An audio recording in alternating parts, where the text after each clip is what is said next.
England beating either Uruguay or Japan. Just 2 more friendlies against Costa Rica and New Zealand. Surely they'll beat New Zealand. Surely, goodness, they'll beat New Zealand, Cass. Before the World Cup opener against Croatia and Dallas. After the game, Tuchel admitted there was a lack of spark without Kane, Rice, Bellingham and indeed Saka. You can answer the question. I will not now dig into individual player performances, but we played in the way we played, and players tried everything. But we struggled to create clear chances. We struggled to win one-on-one duels. We were too narrow in the first half in our structure. I don't know why. Second half was better because we had more width and more attack with our fullbacks. We wanted this normally throughout the whole match, so it got a little bit better. But overall, we created from set pieces and had some deliveries, but not a lot of clear-cut chances. Well, I'm delighted to say joining us now is talkSPORT's voice of live football. It's none other than Adrian Durham. Adrian, a very good morning. Adrian. Ali, Tony, I've just about recovered. No, I haven't recovered. It's going to take a long time to recover from those games. Hey, I got to say, you always make me laugh. I always go through your markings. I love them because I've never known anyone. I'd love to have known if you'd seen me and Ali play bad games, what you'd give us. But giving ones, you gave 2 ones out, yeah? No, 3. I gave 3 ones, right? Okay. And what was the 1 for? What were they getting that 1 point for? Tying their boots.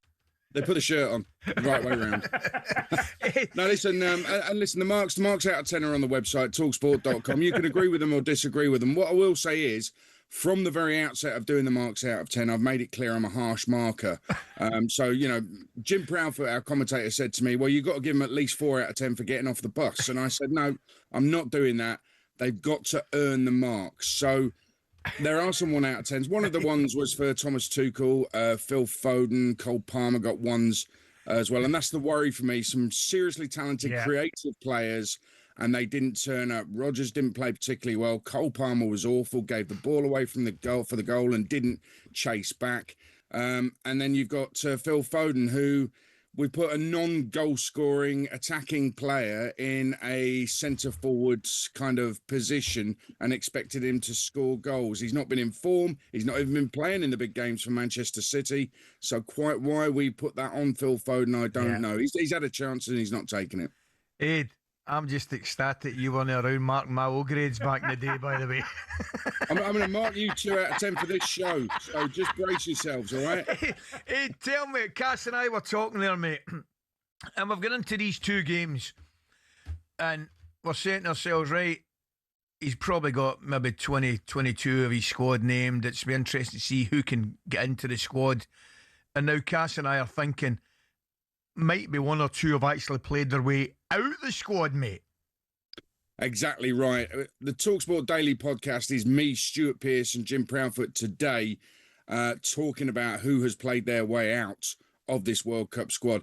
I think it's a shame, but Phil Foden isn't going to be going. Now, you've been talking about the Max Dowman goal that he scored for the England representative side. Fantastic. There's all these clips of Max Dowman. Brilliant. Phil Foden's been there, done all of that, and look at him now.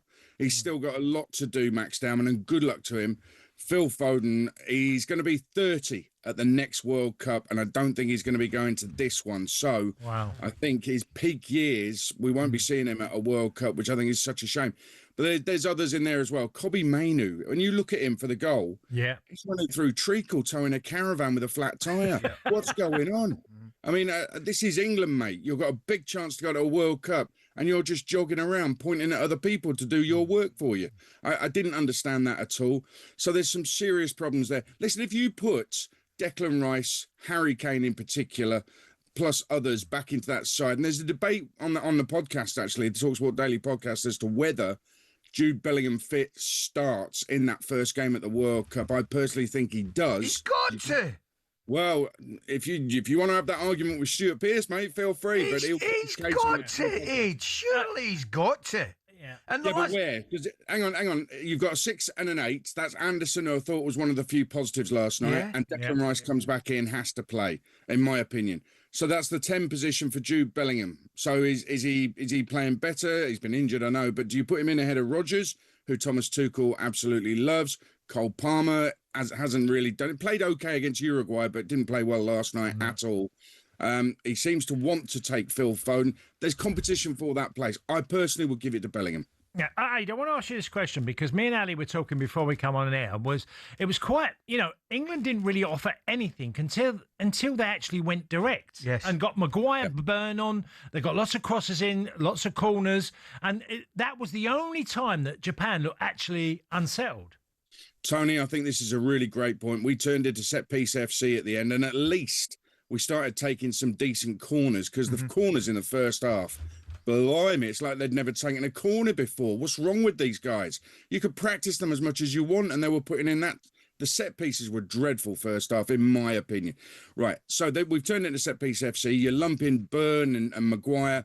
Maguire gets a big mark for a 10-minute appearance. You gave him a 7, didn't you, Yeah, and the reason is it's a bit of a jokey 7 in a way because he's on the field for so little time, but at least he's had an impact. At least he's tried to do something. And there's somebody who's actually done well in the 2 games who might not even make the final squad. I hope he does because I really rate him and I love the steel and metal that he shows. He's got such strong character. But we've turned into set piece FC. So Thomas Tuchel, an elite coach, has turned into a manager who can't get his players to play well for most of the game and so ends up just lumping the ball in the box. We've had plenty of that. There's plenty of those around. I was at a National League game at the weekend. I went to York City against Woking. There's plenty of managers who can lump the ball into the box at the end of a game, and they don't cost what Thomas Tuchel costs per year to the FA. So if he's got to give us more than that, I think Thomas Tuchel, his credentials are up for debate because we've yet to see him at a tournament. He's got to prove it to us. The big test is Croatia in that first game. I make Jason Cundy right with that, but there's no evidence we're going to do anything. I'm just listening to you. I mean, Gabby's another one. You just don't sound the pair. You don't sound as confident as you were about England's chances in this World Cup. Oh, you don't mind me saying that, mate. You seem to have lost a bit of confidence, Eunuch Burnlaw. Are you taking the you-know-what? Yes. I want a quick one on. I want a quick one on De Zerbi before he with Adam Lallana on Ed, and he was brilliant. Very. He was, yeah. I listened to it. Yeah. Very complimentary about De Zerbi and his chances of keeping Tottenham up. What do you think of the whole scenario? Well, if I was a Tottenham fan listening to Adam Lallana, yeah, I'm feeling great. Yes. I'm feeling fantastic. But there's another little side to it, and that is we know that De Zerbi has sometimes difficult relationships with the people he works with, not just players. But also, he was in charge of a Marseille side that didn't even get a playoff place in the Champions League this season. Thomas Frank took Tottenham comfortably into the top 8 of that Champions League. So they've gone from a manager who sorted them out in the Champions League but got it wrong in the Premier League to a manager who couldn't even get a side into a playoff position. So he's got to hit the ground running. He's got to do it. Listen, the reality is Spurs shouldn't be going down. They're not one of the worst 3 squads in that Premier League.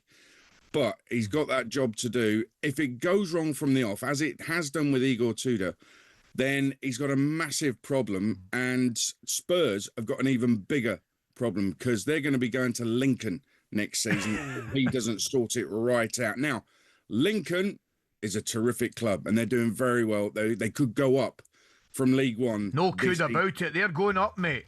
What I would say to the Tottenham fans is they're definitely going up. Make a weekend of it because Skegness isn't too far from Lincoln City's ground and it's a beautiful resort. Well, I got to just finalise. You've done a great job of making England sound like Italy. I've got to say, Ed, it's been brilliant interviewing you, and I'm giving you a 2 for this interview, mate. One, because you turned up. And one's for putting your shirt on me. I was going to say I was nearly naked, and that would have been a big fat 0. Hey, I remember you playing at Peterborough when we had that game, mate. You were outstanding. The problem is everyone else was out running. Brilliant, mate. Have a good day.